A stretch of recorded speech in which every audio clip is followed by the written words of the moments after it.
seorang yang sudah sampai usia 40 tahun, maka Allah mengingatkan ia untuk menyiapkan 5 bekal utama sebelum dia kembali pada Allah Subhanahu wa ta'ala. Hati-hati yang sudah sampai 40 tahun, jika anda belum memiliki satu di antara 5 ini, anda mesti khawatir. Dan ini peringatan dari Al-Quran. Baik, 1. Qala rabbi awzi'ni an ashkura ni'mataka allati an'amta alayya wa ala walidayya. Amanat pertama, kata Allah, dia mesti memperbanyak doa kepada Allah Subhanahu wa ta'ala agar dibimbing. Banyak doa agar dibimbing mensyukuri nikmat hidup,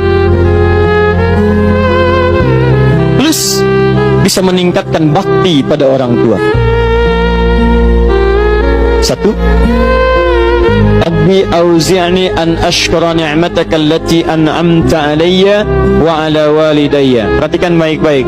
Ya Allah, mohon bimbing saya untuk selalu bisa mensyukuri segala nikmat yang telah Engkau berikan pada saya sekarang, 1, dan pada kedua orang tua saya.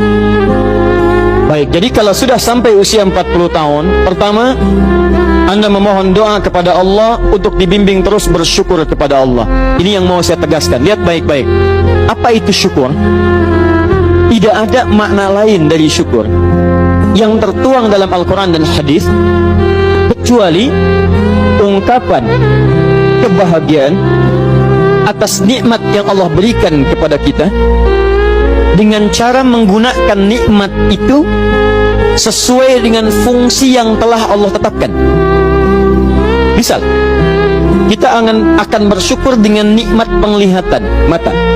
Anda diberikan 40 tahun dalam hidup, mata masih bisa melihat. Bagaimana mensyukuri nikmat mata?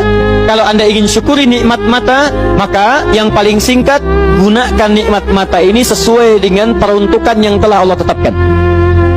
Fungsi yang telah Allah tetapkan. Apa fungsi mata? Masih ingat? Melihat yang baik-baik. Quran surah ke-24 ayat 30 untuk laki-laki, ayat 31 untuk perempuan. Qul lil mu'minina yaghuddu min absarihim. Katakan pada pria-pria yang merasa punya iman. Dengan iman itu dia yakin dengan akhirat. Wabil akhirati hum yuqinun. Karena yakin dengan akhirat dia sadar akan pulang dan dia tahu nikmat matanya akan ditanya oleh Allah Subhanahu wa taala. Katakan pada pria-pria yang yakin bahwa matanya akan ditanya oleh Allah. Quran surah ke-17 ayat 36. Inna sam'a wal basara wal fuada kullu ulaika kana anhu mas'ula. Setiap pendengaran Anda, penglihatan Anda, plus apa yang Anda fikirkan, satu saat akan ditanya, dipertanggungjawabkan di hadapan Allah Subhanahu wa taala. Karena itu kata Allah, katakan pada orang-orang yang yakin dengan itu semua, ghuddu min absarihim, matanya hanya boleh melihat yang baik-baik saja. Yang tidak baik palingkan. Ibu juga sama, ayat 31-nya. Wa kullil mu'minati yaghdudna min absarihinna. Katakan pada perempuan yang merasa yakin dengan Allah, yakin akan pulang, yakin akan ditanya, matanya hanya boleh melihat yang baik-baik saja menurut Allah. Yang tidak baik palingkan. Di ghaddul basar itu bukan nggak boleh lihat, Pak. Ghaddul basar itu silahkan lihat, tapi ketika yang dilihat tidak baik menurut Allah, maka palingkan dari itu semua. Ini tidak tepat, teman-teman sekalian. Anda hanya mengucapkan alhamdulillah ya, sampai sekarang penglihatan masih baik. Belum cukup. Baik itu dipakai lihat apa? Penglihatannya baik, tapi masalahnya yang dilihat baik tidak. Itu poinnya. Maaf, ada anak usia 4 tahun, Bu, Pak, tidak bisa melihat. Dalam tidak bisa melihatnya, dia masih mau menghafal Al-Quran. Namanya Mu'af. Tinggalnya di Asyut, adanya di Kaira, negaranya Mesir. Matanya nggak bisa lihat, tapi dia sampaikan pada bapaknya, Pak, saya ingin menghafal Quran. Saya ingin menghafal Quran. Kata bapaknya, kamu yakin? Saya yakin. Baik, keluarga sederhana, punya cuman motor yang sangat luar biasa tidak bagusnya. Dimodifikasi dashboardnya, menempuh jarak kisaran 20 km. Datang pada syekhnya, bapaknya kemudian membonceng, muadnya di belakang. Teman-teman sekalian, setiap berangkat datang pada syekh, dapat hafalan baru, bapaknya tulis ayatnya, disimpan di dashboardnya. Di jalan lihat ke sini, lihat ke jalan, lihat ke sini, lihat ke jalan. Mu'adz bacakan ayatnya, bapaknya mendengarnya. Secara singkat, tiba-tiba setelah itu fasenya berakhir, jadilah anak ini hafal Quran. Yang ngantar belum hafal Quran, yang diantar nggak bisa lihat hafal Quran. Saking mudahnya Al-Quran, yang nggak bisa lihat bisa hafal Quran. tapi bapaknya dapat pahala dari transferan anaknya. Perhatikan baik-baik. Begitu dibacakan Qurannya, bagus makhrajnya, viral kisahnya. Begitu viral di Timur Tengah, datang reporter mau wawancara. Pertanyaan pertama, kalau Adinda diperkenankan oleh Allah untuk bermohon saat ini, apa yang mau dimohonkan kepada Allah? Reporter ini mengira dia akan meminta doa seperti ibunda Imam Al-Bukhari bermohon kepada Allah supaya Al-Bukhari disembuhkan dari butanya. Bu, Pak, Imam Al-Bukhari itu dulu buta. Butanya permanen. Dilahir 2 tahun ayahnya meninggal, 4 tahun buta permanen. Nanti ada satu kejadian di situ, yang dengan kejadian itu ibunya berdoa kepada Allah, anaknya menghafal Quran sampai di surat Qaf, ya, ayat ke-22.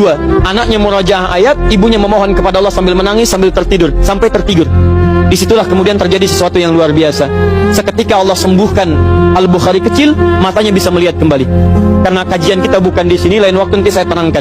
Anda yang punya kitab Fathul Bari, Syarah Sahih Al-Bukhari, beli jilid pertama, kitab Muqaddimah, halaman 634, paling kiri, paragraf yang ketiga, baris 1 sampai dengan 9. Anda temukan kisahnya. Nah, reporter ini mengira ini Mu'adz akan minta kepada Allah seperti Al-Bukhari kecil memohon kepada Allah, matanya bisa melihat lagi. Ternyata lihat baik-baik. Kalau saya diperkenankan bermohon kepada Allah dan permohonan saya dikabulkan, maka pertama saya akan mohon kepada Allah untuk tetap membutakan mata saya sampai dengan kiamat.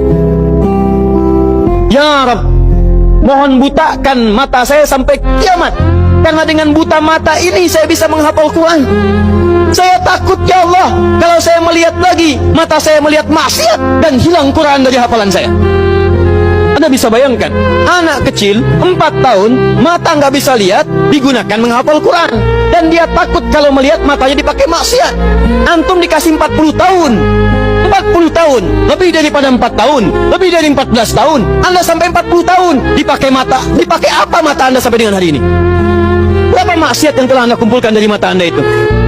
Mungkin wajar, jangankan hafal, baca masih sulit, lihat mushaf masih enggan, membaca masih susah. Kalau Anda sulit berhadapan dengan Al-Quran dalam pandangan Anda, tanyakan pada diri Anda, dipakai maksiat apa mata ini selama ini?